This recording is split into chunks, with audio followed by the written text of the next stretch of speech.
This is your one and only 𝐈𝐸𝐸81 with your daily dose of video goodness, and today we are going to take a look at my take on the Lucy build from Cyberpunk 2077 Edgerunners series. Let's get to it. So this is by far one of the most craziest builds I think I've made to date. It is insanely strong, you are pretty much untouchable, and it is a ton of fun to play and should be relatively easy to level into. Before we get into the stats, the perks, and everything else, let's talk about how the build plays. So the character Lucy in Edgerunners is an insanely strong netrunner. She takes out lots of other netrunners in the series and just shows a netrunner level ability that is almost superhuman. So of course the core of this build is going to be an intelligence-based netrunner build. However, in the series we also see Lucy make use of a monowire. She has a pistol as well, but we see the use of the monowire in hacking more than anything. So of course in this build we have a pistol, but I didn't really bother to spec into it at all because there's really no use in using it at all. The monowire and hacking ability of this build makes you just untouchable. The other thing I noticed in the series is that when she does use the monowire, she has almost a heightened sense of reflexes compared to everyone else she comes up against. She's able to pull out the monowire and attack people with it before they realize what has happened. They're already missing a limb. Now, of course, one of the ways to emulate this is installing a 𝐸𝐸𝐾 as your operating system. However, you cannot have that and a cyber deck installed at the same time, and we need the cyber deck in order to be a netrunner. So one of the best ways to work around this is to use a 𝐈𝐸𝐾 unit, and that allows you to slow down time for a short period of time when you're aiming and shooting or sliding or dodging. You can also use a nano relay to extend that time even further, and the bonus is the 𝐈𝐸𝐾 only has a 5-second cooldown, so you can use this every 5 seconds. Now, it's not quite the same as the 𝐸𝐸𝐾 because it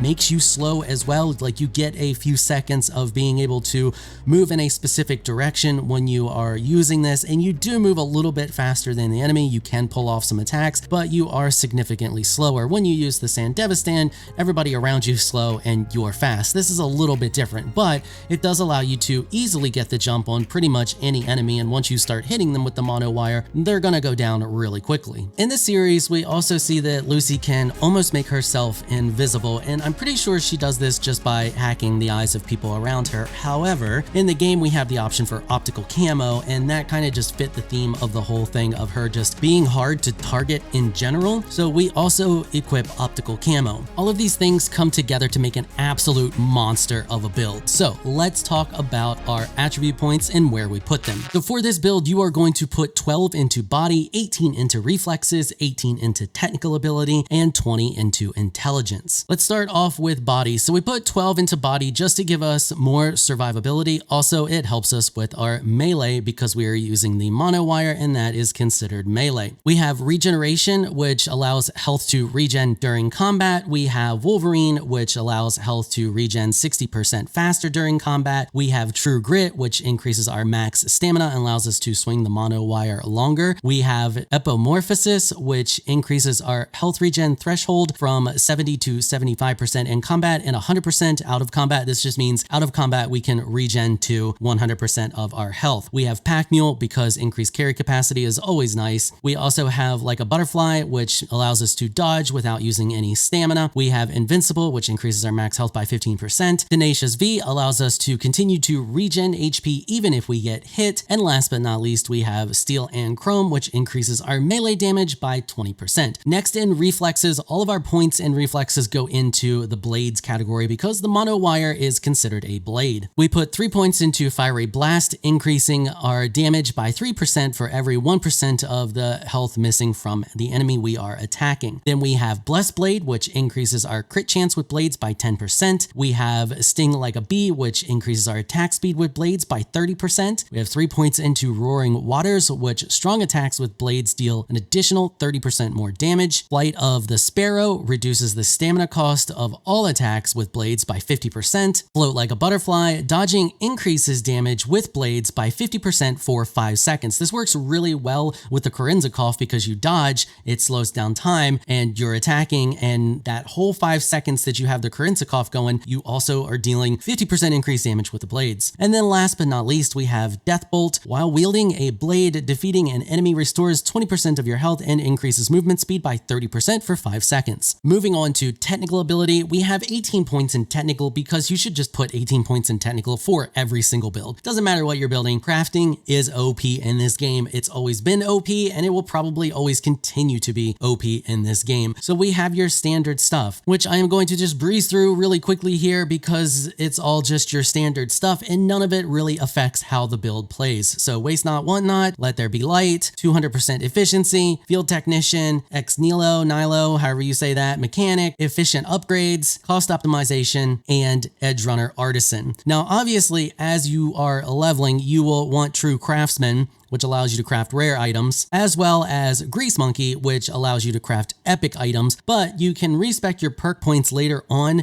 and drop those because you won't really need those too much later on, but you will definitely need Edge Runner Artisan, allowing you to craft legendary stuff like armor. Moving on to intelligence, we have points into Breach Protocol and a bunch of points into Quick Hacking. Quick Hacking is where we spend almost all of our points. So we have Mass Vulnerability, which unlocks the Mass Vulnerability Demon, which reduces the physical resistance for all enemies in the network by 30% for 6 minutes. So this is super handy because we do physical damage with the monowire, so reducing the resistance to physical damage is just super handy. It's not necessary to get this. You still deal a ton of damage. This is just a little bit of min-maxing and icing on the cake. 2 points you definitely want to spend though are compression, which reduces the length of the sequences required to upload demons by 1, as well as Head Start, which automatically uploads the first demon in the list at the start of the Breach Protocol, and that's always going to be the Ice Pick demon. The other 2 demons that we upload are the Mass Vulnerability demon and the Optics Jammer demon, so having these 2 just makes it so much easier to upload both of those. Now moving on to Quick Hacking, from left to right, we have Critical Error,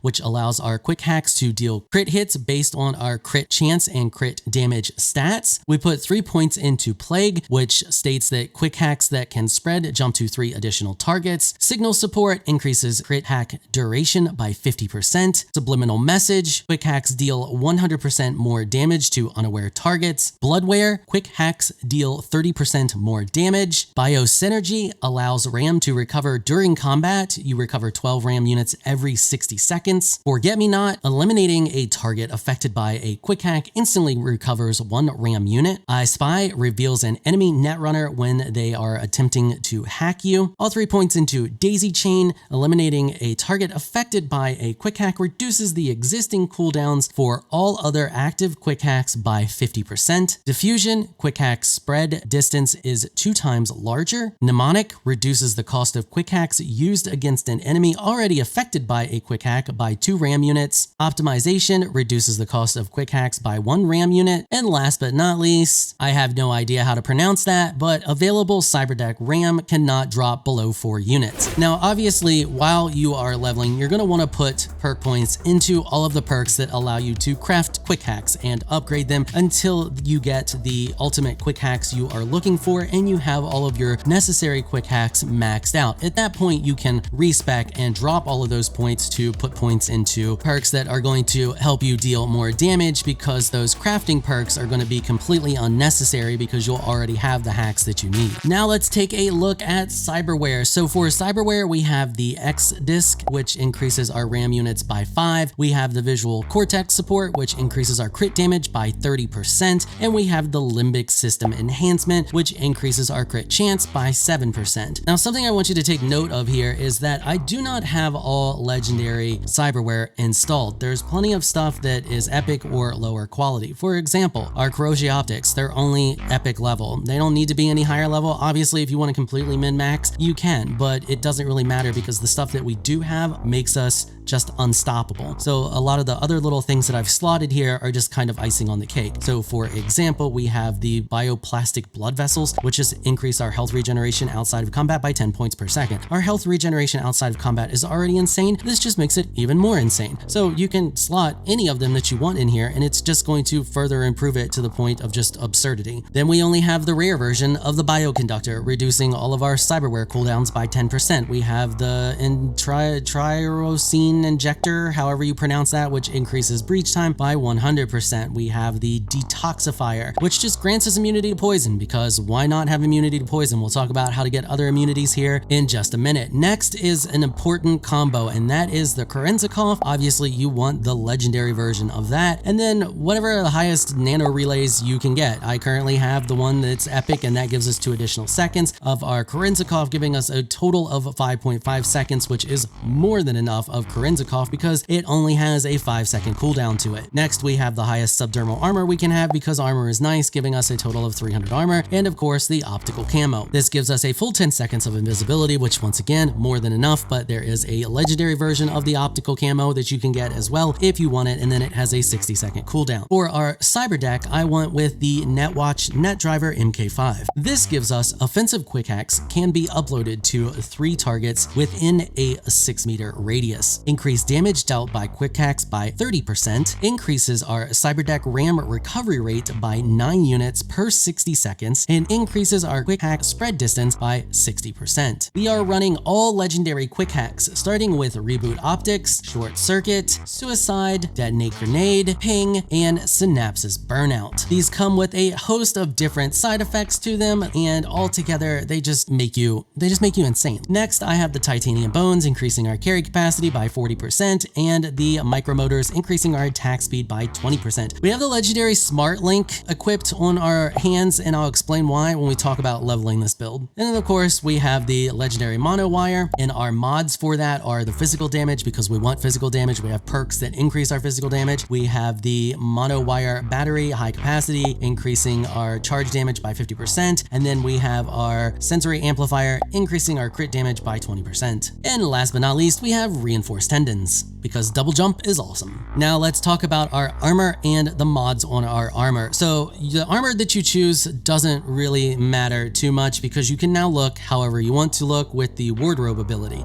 As for the armor that I'm wearing, I just crafted a bunch of legendary armor using the crafting ability, and then I crafted a bunch of legendary armor to rip the mods off of, because we get the mods back when we break things down, and I found mods within shops that I liked as well. One thing that I do advise is finding an eyepiece that gives you a quick hack upload time reduction to it. You can see this one that I'm wearing here has 10%. And if we take a look at our upper body, we have an 18% stamina reduction to our melee attacks, which is just nice to have. Same thing with this, we have 4% crit damage, and then we have reduced stamina cost of melee, once again stacking as much of that as possible. Now I want to point out the pants, because we do not have any mods slotted into the pants, and that is on purpose so that I can point out we can get additional immunities. So if I did not have the Cyberware giving me immunity to poison, I could slot it here, but since I have that Cyberware, I can instead slot the immunity to burn, and we also have the immunity to bleed or the immunity to shock. Slot whichever one's in your pants that you want immunity to. As for shoes, I went with fall damage reduction. I managed to get a 20% off of some armor that I bought from a shop, and that's what I put in there. You could also do run speed, but we have really high reflexes, so our run speed is really fast already. Now I'm going to be honest with you, this footage that you're seeing here and all of the footage that you're seeing me show you this build, I'm not wearing any armor at all. So that's really how much of a difference the armor makes to this build, and why I'm so casual about it, because you don't get hit very often, and when you do, you regenerate that HP really quickly, and you just don't really need armor for this build. That's how broken the build is. So let's quickly talk about leveling. Leveling this build is relatively easy to do. So the first thing you're going to do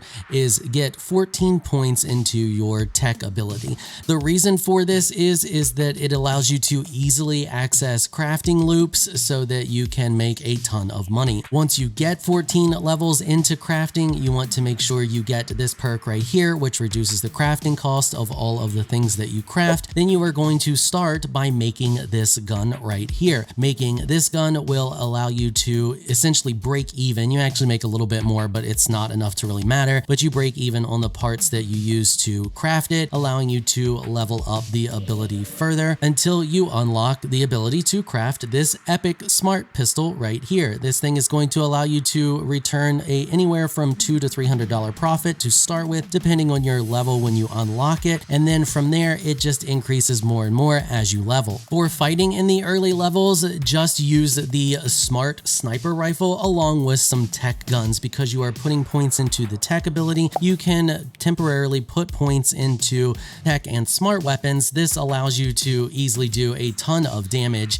If you use the smart sniper rifle, it's super easy to get headshots, and you can buy the trajectory analysis mod for your eyes that will allow you to do increased damage on headshots. If you're fighting things of the appropriate level, you should one-shot most targets, even on hard mode. So once you have 14 levels into crafting, hold off on your last 4 levels. You won't really need them right away until you get to about mid-game, and then start putting points into intelligence and buy yourself the best cyber deck you can get a hold of at any given point of time. So as soon as you get the street cred to buy a better one, make sure you upgrade to a better one, and then you can start using quick hacks along with sniping people in the face. It's somewhere around 10 to 15 levels in intelligence. You can start putting points into reflexes as well if you wish. That way you can start using the monowire more and the sniper rifle less. But at what point you decide to make this switch, that's going to be up to you and whatever you feel most comfortable with. Alright, and that's going to wrap it up for this one. Hopefully you found this video helpful and informational. If you did, consider hitting the subscribe button and notification bell so you can be notified when I upload other videos. I want to give an absolute massive shout out and thank you to all of my channel supporters for helping to keep these videos sponsor free. You all are absolutely amazing people. If you would like to become an official channel supporter, check out the links in the description below. If you enjoyed this video, please leave a comment down below. Let me know what you thought. If you're shy, you don't like to comment, just hit that thumbs up button and share your support. Until next time, thanks for watching.